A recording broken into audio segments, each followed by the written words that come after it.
माँ रसोई में काम कर रही थी। तभी उसका 10 वर्ष का बेटा उसके पास आया और बिना कुछ कहे एक कागज का टुकड़ा आगे बढ़ा दिया। माँ के हाथ गीले थे।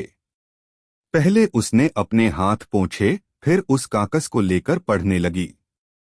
उस पर लिखा था, लॉन की घास काटने के 20 रुपए, इस सप्ताह अपना कमरा साफ करने के 10 रुपए, आपके काम से दुकान जाने के 10 रुपए, छोटे भाई का ध्यान रखने के 5 रुपए, कचरा बाहर फेंकने के 5 रुपए, पूरा हिसाब कुल 50 रुपए। बेटे ने उस सप्ताह जितने काम किए थे उसका हिसाब उसने उस कागज पर लिख दिया था। पूरा हिसाब पढ़ने के बाद माँ ने नजर उठाकर अपने बेटे को देखा और कुछ सोचने लगी। फिर उसी कागज को पलटकर पीछे कुछ लिखने बैठ गई।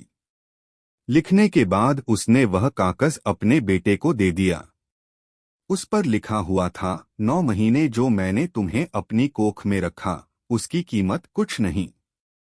तुम जब छोटे थे और जब भी तुम बीमार पड़े तब सारी सारी रात जागकर तुम्हारी सेवा करने की कीमत कुछ नहीं।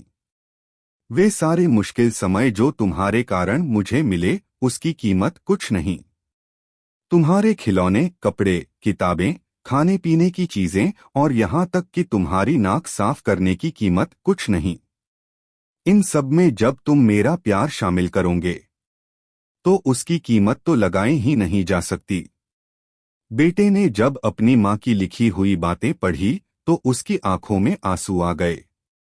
उसने अपनी माँ की आंखों में देखा और बोला, आई लव यू मम्मी। इसलिए दोस्त कभी अपने माँ बाप का दिल ना दुखाए क्योंकि उन्होंने आपको बहुत नाज से पाला है। अब आपकी बारी है। यदि आपको कहानी पसंद आई हो तो वीडियो को लाइक करें और चैनल को सब्सक्राइब करें। मिलते हैं अगले वीडियो में।